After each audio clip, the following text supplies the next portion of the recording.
भारत की बात के यूट्यूब चैनल पे मैं एडवोकेट सिद्धार्थ राणा आपका स्वागत करता हूं।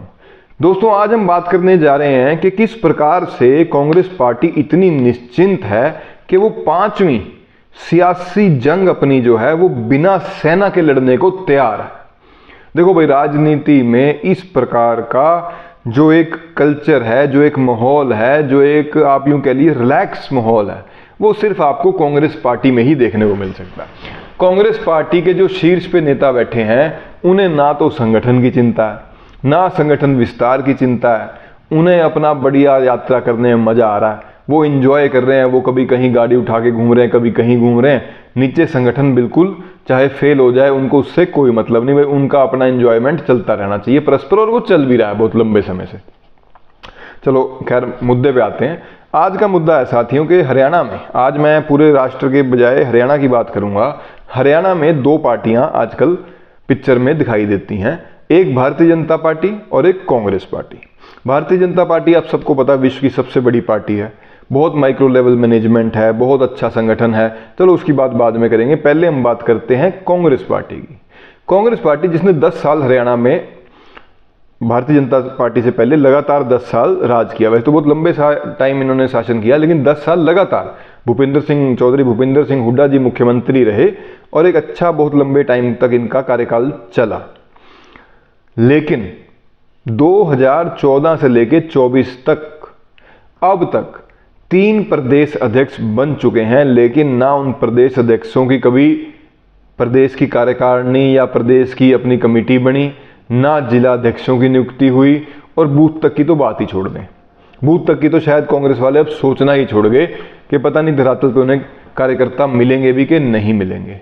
सबसे पहले जो 2014 के टाइम पे इनके प्रदेश अध्यक्ष थे वो थे अशोक तंवर जी, उसके बाद कुमारी शैलजा जी और अब उदयभान जी। एक और बड़ी खासियत है कांग्रेस पार्टी में, इनके जो मेहनती कर्मठ वर्कर होते हैं ना, जिनके ऊपर जो लगता है भाई आगे चल के तरक्की करेंगे, उनको ये पार्टी अपने आप साइडलाइन कर देती है।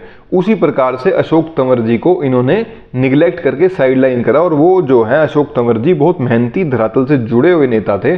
अब वो भारतीय जनता पार्टी में है और उनके कैंडिडेट हैं, और जहां तक उम्मीद लगाई जा रही है कि वो अपनी सीट निकाल के लाएंगे भी। बाकी तो भविष्य है, लेकिन ऐसा लग रहा है कि उनका जो एक वर्किंग स्टाइल है। तो इस प्रकार के बड़े बड़े जो मेहनती नेता थे वो कांग्रेस पार्टी ने नकार दिया, ये कह के कि हमें कोई छोड़ता तो छोड़ जाए। तो सारी जो क्रीम है वो छोड़ के अब अन्य पार्टियों में जाके एडजस्ट हो गई है, और बढ़िया, कहीं तो बहुत ज़्यादा अच्छा रिजल्ट भी दे रहे हैं। जैसे हेमंता विश्व शर्मा जी हो गए, ज्योतिरादित्य राज सिंधिया जी हो गए, इस प्रकार के जो बड़े लोग हैं बहुत अच्छा रिजल्ट भी दे रहे हैं। कांग्रेस को इससे कोई फर्क नहीं पड़ता।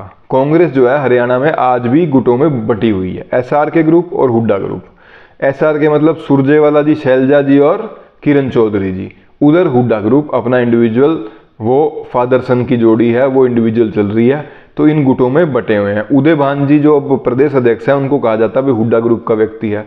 अब किसी भी ग्रुप के व्यक्ति हो भाई, आप संगठन, आपको प्रदेश की जिम्मेवारी मिली है, तो मैं तो एक पॉलिटिकल थोड़ी समझ रखता हूँ, उस नाते आपको कहना चाहूँगा कि अपने संगठन का विस्तार करें, अपने पदाधिकारी बनाएं, अपने जिला अध्यक्ष बनाएं, और नीचे बूथ तक अगर आपको लगता है भाई चुनाव बूथ पे लड़ा जाता है तो बूथ पे भी कुछ काम कर लें। तो इस प्रकार से एक तरफ तो है कांग्रेस पार्टी जो संगठन में फेल हो चुकी है, संगठन है ही नहीं, लेकिन दावे बड़े बड़े हैं। दूसरी तरफ है भारतीय जनता पार्टी। भारतीय जनता पार्टी का संगठन अगर आप इसको माइक्रो लेवल पे देखें तो अपने आप में पीएचडी करने का एक, मतलब यूं कहें, सब्जेक्ट बनता है। सबसे प्रदेश तो है ही, चलो प्रदेश अध्यक्ष तो होते ही हैं, उसके बाद जिला अध्यक्ष, जिला अध्यक्ष के बाद बूथ अध्यक्ष से लेके पन्ना के प्रमुख तक भारतीय जनता पार्टी ने हरियाणा प्रदेश में अपने बना के उनके अभी सम्मेलन तक करवा दिए। 60 वोटों पर एक व्यक्ति जिम्मेवार, इस प्रकार की एक व्यवस्था भारतीय जनता पार्टी ने धरातल पर उतार दी। अब आप ये, मतलब ये अब लड़ाई ऐसी दिखाई पड़ रही है कि एक साइड तो अमेरिका की सेना है और दूसरी साइड कोई ऐसा देश है जिसके पास सेना ही नहीं है। ऐसी एक लड़ाई दिखाई पड़ रही है, विशेष करके हरियाणा प्रदेश में।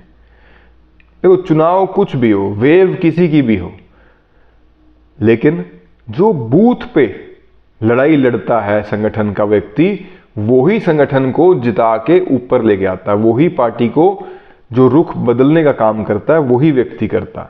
अब जो व्यक्ति अपने क्षेत्र की 50-60 वोट को देख रहा है, उस वोट को डलवाने का काम करेगा, वो अपने हक में डलवाएगा, उनके वो रूटीन में काम करेगा, उनके दुख सुख में जाएगा, तो ऑटोमेटिकली उस पार्टी का प्रभाव चाहे उस एरिया में था पहले चाहे नहीं था, लेकिन वो व्यक्ति अपने दम पे अपनी पार्टियों की रीति नीतियां बता के लोगों को उनके काम करा के उनके साथ दुख सुख में खड़ा होके वो सारा माहौल जो है वो डाइवर्ट करने की क्षमता रखता है।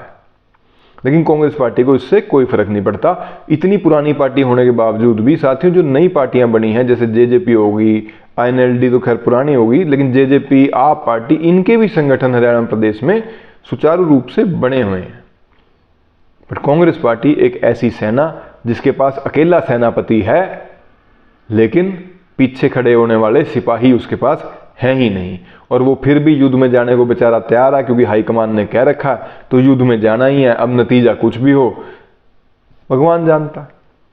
तो आज की वीडियो में इतना ही। वीडियो आपको कैसा लगा कमेंट बॉक्स में जरूर बताइएगा। जो मेरे साथ थी, मेरे भाई नए, आपसे हाथ जोड़ के अनुरोध है, चैनल को शेयर करें, सब्सक्राइब करें, लाइक करें। आपका बहुत बहुत धन्यवाद। भारत माता की जय। वंदे मातरम।